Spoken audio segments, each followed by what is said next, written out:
ये कई नाम है जिन्होंने 12th में फेल होने के बाद भी हार नहीं मानी और अपनी मेहनत से आईएएस ऑफिसर बनकर दिखाया। क्या आप भी जानना चाहते हैं कि उन्होंने यह कैसे किया और कैसे आप इस मुकाम को हासिल कर सकते हैं, एक आईएएस ऑफिसर बन सकते हैं? तो सबसे पहले तो इसमें आपको यह जानना जरूरी है कि आईएएस ऑफिसर 12th बेस पर नहीं बनते, बल्कि इसके लिए 12th के बाद ग्रेजुएशन पास करनी जरूरी होती है। फिर ग्रेजुएशन आप किसी भी विषय से करें, कोई भी कोर्स करें, और ग्रेजुएशन में आपके कितने भी नंबर आए हो, कितनी भी परसेंटेज आई हो, ये मायने नहीं रखता। सिर्फ ग्रेजुएशन पास होना जरूरी होता है। उसके बाद आईएएस बनने के लिए यूपीएससी का सिविल सर्विस एग्जाम देना होता है।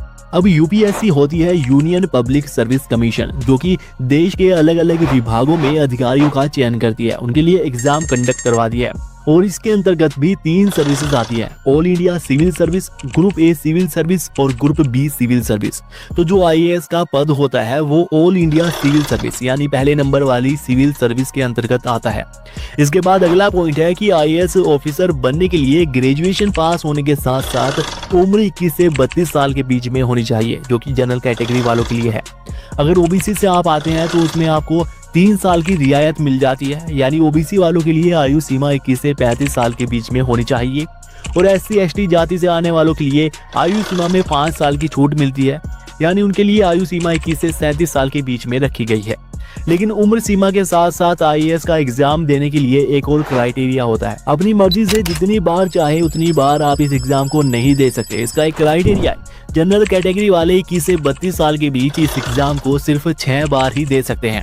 ओबीसी जाति वाले इस एग्जाम को 21 से 35 साल के बीच सिर्फ 9 बार ही दे सकते हैं। लेकिन एससी एसटी जाति से जो आते हैं उनके लिए कोई लिमिट नहीं होती, उनके लिए पूरी छूट है।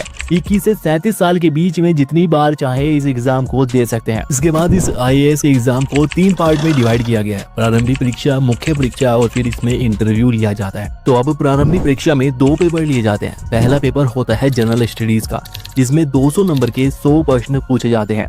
सभी ऑब्जेक्टिव टाइप प्रश्न रहते हैं। यह 2 घंटे का पेपर होता है और 1/3 इसमें नेगेटिव मार्किंग होती है। दूसरा पेपर होता है सिविल सर्विस एप्टीट्यूड टेस्ट का, जिसमें 200 नंबर के 80 प्रश्न पूछे जाते हैं। ये भी ऑब्जेक्टिव टाइप रहते हैं। 2 घंटे का इसमें समय दिया जाता है और 1/3 नेगेटिव मार्किंग होती है। इन 2 पेपर में से जनरल स्टडीज के नंबर मेरिट लिस्ट में जोड़े जाते हैं, जबकि सिविल सर्विस एप्टीट्यूड एक क्वालिफाइंग टेस्ट होता है, जिसके नंबर मेरिट लिस्ट में नहीं जुड़ते, लेकिन ये पास करना जरूरी होता है, तभी मुख्य परीक्षा दे पाएंगे। और इसमें भी कम से कम 33% नंबर लाने जरूरी होते हैं। उसके बाद मुख्य परीक्षा ली जाती है, जिसमें लगभग 9 पेपर होते हैं। शुरुआत में 2 पेपर लैंग्वेज के होते हैं, जिसमें एक अंग्रेजी भाषा का तो कंपलसरी होता है और दूसरा कोई भी भाषा आप उसमें चुन सकते हैं। ये दोनों पेपर 300-300 नंबर के होंगे और दोनों में 3-3 घंटे का समय दिया जाएगा। इसमें कोई भी नेगेटिव मार्किंग नहीं होती। उसके बाद निबंध का एक पेपर होता है, ये भी 300 नंबर का रहेगा, जिसमें 3 घंटे का समय दिया जाएगा। उसके बाद general studies 1, general studies 2, general studies 3 और जनरल स्टडीज 4 के 4 अलग अलग पेपर लिए जाएंगे। ये भी 250 नंबर के रहेंगे और इसमें भी 3-3 घंटे का समय दिया जाएगा। उसके बाद 2 ऑप्शनल पेपर होंगे, पेपर 1 और पेपर 2। ऑप्शनल इसलिए कि इनमें आप कोई भी विषय चुन सकते हैं जो भी आपका पसंदीदा हो, फिर उसी विषय से इसमें प्रश्न पूछे जाएंगे। ये भी 250 नंबर के होंगे और 3-3 घंटे का इसमें समय दिया जाएगा।